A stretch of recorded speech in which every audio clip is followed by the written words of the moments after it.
कराची समेत सिंध भर में मार्केट्स रात 9 बजे बंद करने का नोटिफिकेशन जारी। शादी हॉल्स और घरेलू तकरीबात रात 10:30 बजे बंद करने का हुक्म। होटल, चाय खाने और दुकानें रात 11 बजे बंद होंगी। मेडिकल स्टोर्स, अस्पताल, पेट्रोल पंप्स, दूध की दुकानें और बेकरी पर पाबंदी नहीं होगी। FATF की ग्रे लिस्ट से खारिज किए जाने वाले मुमालिक के नामों का ऐलान आज होगा। हुकूमत ग्रे लिस्ट से पाकिस्तान का नाम निकाले जाने के लिए पुरुम्मीद। वज़ीर मुमलिकत खारजा हिना रब्बानी खर की ग्रे लिस्ट के मामले पर क़यास आराई से गुरेज की अपील। आज रात इजलास के इख्तिताम पर बयान जारी किया जाएगा। कल सुबह दफ्तर खारजा में मीडिया ब्रीफिंग दी जाएगी। ट्विटर पर पैगाम।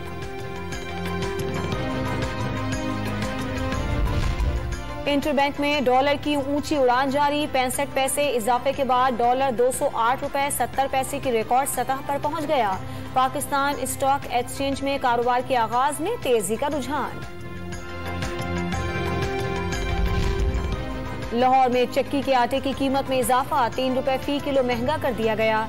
नई कीमत 98 रुपए फी किलो हो गई। आज से ही नई कीमत पर इत्तलाक होगा। गंदम की कीमत में इजाफे की वजह से आटा महंगा किया गया, चक्की मालिकान का दावा।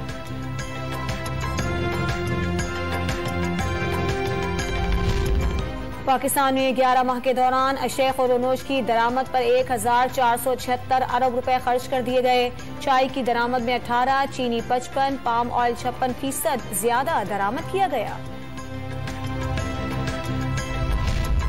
इस्लामाबाद, रावलपिंडी, फैसलाबाद, मुल्तान, पिशावर, चारसद्दा, मानसहरा और बालाकोट समेत खैबर पख्तूनख्वा के कई शहरों में जलजले के झटके। रेक्टर स्केल पर शिद्दत 5 रिकॉर्ड। गहराई 218 किलोमीटर थी।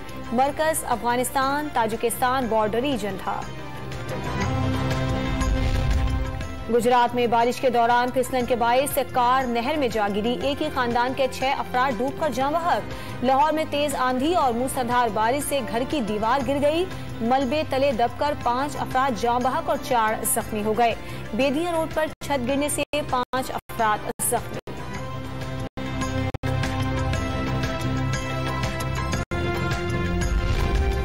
आमिर लियाकत हुसैन के इंतकाल की वजह से खाली होने वाली निशिस्त NA 245 पर ज़िमनी इंतखाब 27 जुलाई को होगा। कागजात नामजदगी 22 जून तक जमा कराए जा सकेंगे। इंतखाबी निशानात 7 जुलाई को अलॉट किए जाएंगे। लीगी रहनुमा दानियाल अजीज के दाएं बाजू की 3 हड्डियां फ्रैक्चर हो गई। दाएं टांग के घुटने से नीचे दोनों जगह से हड्डियां टूट गईं। पसलियों में फ्रैक्चर से फेफड़े मुतासिर हो गए। एक्सरे रिपोर्ट में इंकशाफ। और Pakistan cricket team ICC one day ranking में तीसरे नंबर पर आ गई। ऑस्ट्रेलिया से तीसरी पोजीशन छीन ली। न्यूजीलैंड पहले और इंग्लैंड की टीम दूसरे नंबर पर।